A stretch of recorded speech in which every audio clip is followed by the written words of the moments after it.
Yeah. Sino naman yung pinaka-paborito mong kalaban na kinakain mo? Wala akong kinakain. Ako ang kinakain nila. Wala ka mahuli na ano dito? Wala pa. Wala. Ako ang kinakain nila. Yung pinakayaw mo naman na coach? Si Coach John kasi hindi ako ginagamit eh. Sino yung nabubusuan mong artista dati? Yan, Sunshine Cruz. Oh! Rofa May.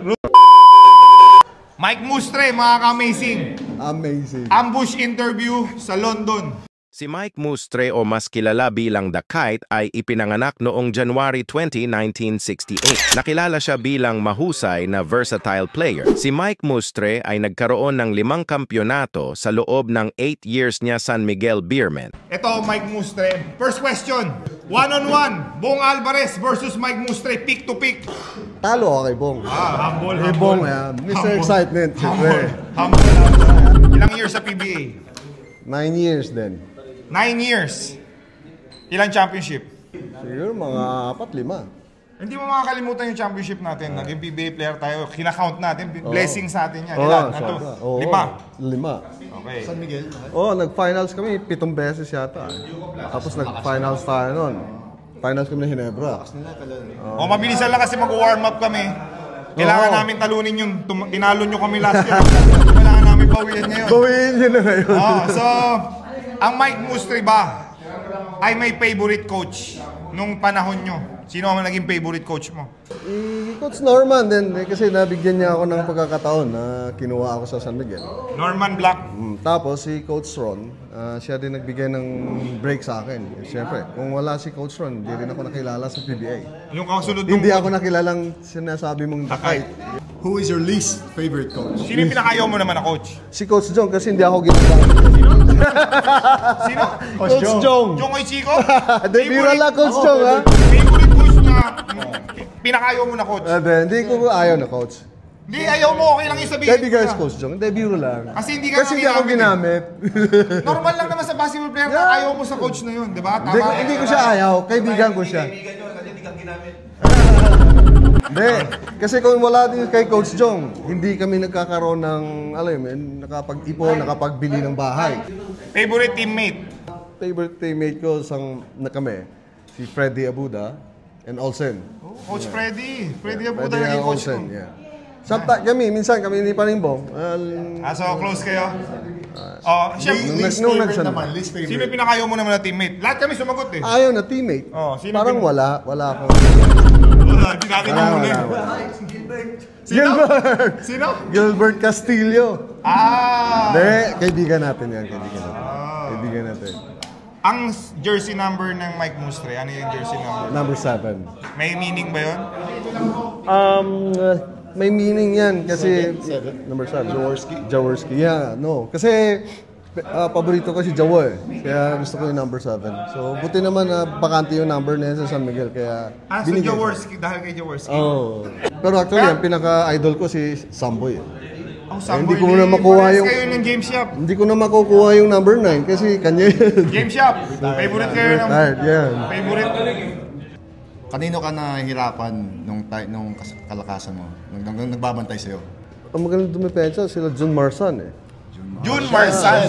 Jun Marsan. Maraming magagaling magdepensa. Familiar sa akin kasi nanonood na ako ng panahon. Jun Marsan. Madaming magagaling dumipensa. Kaya nagbabantay kay Kagiwan nung rookie year. Jun Marsan. Sino naman yung pinaka-paborito mong kalaban na kinakain mo? Wala akong kinakain. Ako ang kinakain nila. Wala ka mahuli na ano dito? Wala. Ako ang kinakain nila. Si JJ, hirap bantayan. When you retired from PBA, straight ka dito sa London? Nag-straight na dito sa London. Anong year to? 2005? 2005 or 6 yan. So 2005, andito ka na. That's 20 years. Nandito ka. Teka, ang Mike Mustre kasi, si Mrs. po yun. Si Mrs. Yan. Madam, may tatanungin lang ako, huwag ka masasaktan ha. Okay lang? Medyo yung mga usual questioners namin. Sensitive to, but I think, grabe naman yung pagmamahal niyo dito sa. Pass pa to, pass pa. Ilang years na kayo ni Mrs.? Ma 30 years na. 30 years? So, nung wala pa si Mrs., sino yung... Hindi, siya na talaga kasi... Hindi! Naging... siya ang naging idol ko eh. Hindi, 30 years Kaya eh. idol ko si Jaworski kasi dahil magaling bumantay. Meron tayo ng basketball player, hinahangaan tayo mga artista. Kasi nag-interact yan eh. Artista, basketball player. Away mamaya yan. Sino yung nabubusuan mong artista dati? Yan, Sunshine Cruz. Oh! Rufa May. Kuya, lights on, lights off. On. On! Ano. Ano ba yan? Lights off, lights on pala tayo dyan. Sino yung greatest PBA player for you? Marami. No, sige, kung marami, per position tayo. Top 5. Top 5, center. Point guard muna, point guard. Oh, point guard. Sinong greatest point guard para sa'yo? Point guard is Johnny A. Okay, Johnny A. Shooting guard, Alan Cady. Oh, shooter. Yeah. Tapos your Wingman. Wingman, Don Dot, James.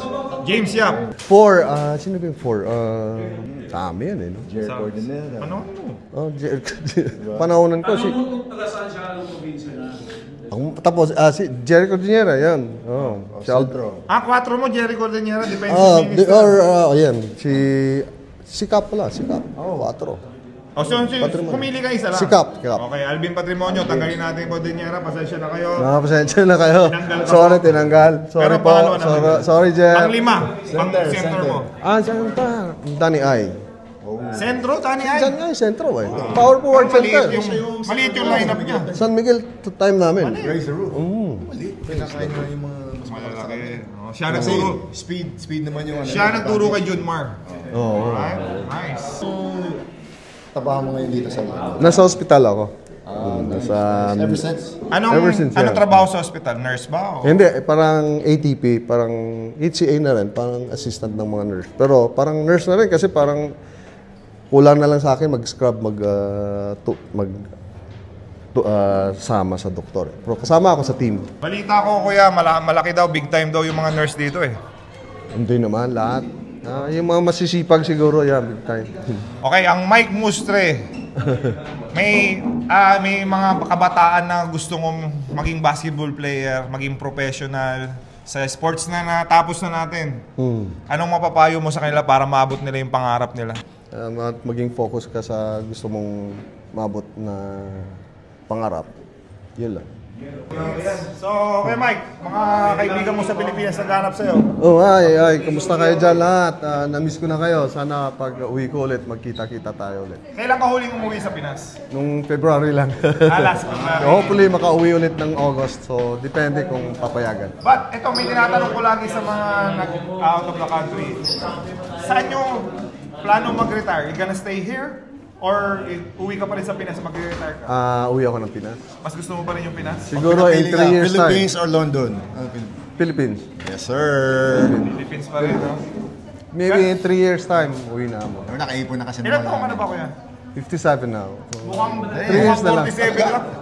3 years na lang. 3 years na lang. Oh, yeah. Ang retirement na age dito sa... Ito lang ang retirement, 67. Okay. Pero... Mas mahal. Si Mike Mustre na ako Oo, nag-abot kami, JJ. Anong San team Miguel. San Miguel lang. San Miguel. Kasi Yung... hirap patayan to. Ang lakas ng ano nila, ng team nila, sila lagi nagcha-champion ng time. San Miguel time yun? Yun yung panahon nila. Danny S, sila Boy Beats. Boy Beach. Yeah. Lakas nila. Okay, so thank you for your time, brother. Thank you, JJ. Thank you. Mag-enjoy mo sa... Thank you at sinabayan mo yung ambush interview. Gulat ako doon Question Hindi ako nakahanda. Alam mo ba na interviewin ka namin? Hindi. Na-ambush ka talaga? Ambush ka. Grabe yung JJ kanina. Parang, First tingnan time. mo, tawisan ako. Kasi di ako sanay. Alright, Mia. Thank you. Alright. Mga amazing. Mike Mustre. Paul Artadi is in the house, ready to fight. Kirby Raimundo ang pagbabalik, 12 years. Jerwin Gaco, pick pa niya ngayon yan. Pick. James Yap is in the house. Amazing. Doug Kramer, say hi. Cyrus Baguio. And JJ Helterbrand. Grabe yung lineup, mga amazing. Dito lang sa PBA Moto Club, nabuo natin tong lineup na to. Ito ang pinakamalakas na lineup ng PBA Moto Club ever. Kasi pinagsama mo ba naman yung JJ Helterbrand saka James Yap, Cyrus Baguio, may bonus. Tapos may Kirby Raimundo. Plus may high-end na point guard. Ha? Okay. High-end. Ibig sabihin ng high-end, pang matibayan na ang point guard to. Nag-iisip to. Magaling bumasa, magaling mag-create. Hindi ka niniwala sa akin? Ikaw. Okay, magpa-practice na kami naman magsayaw, mga amazing, okay? Let's go.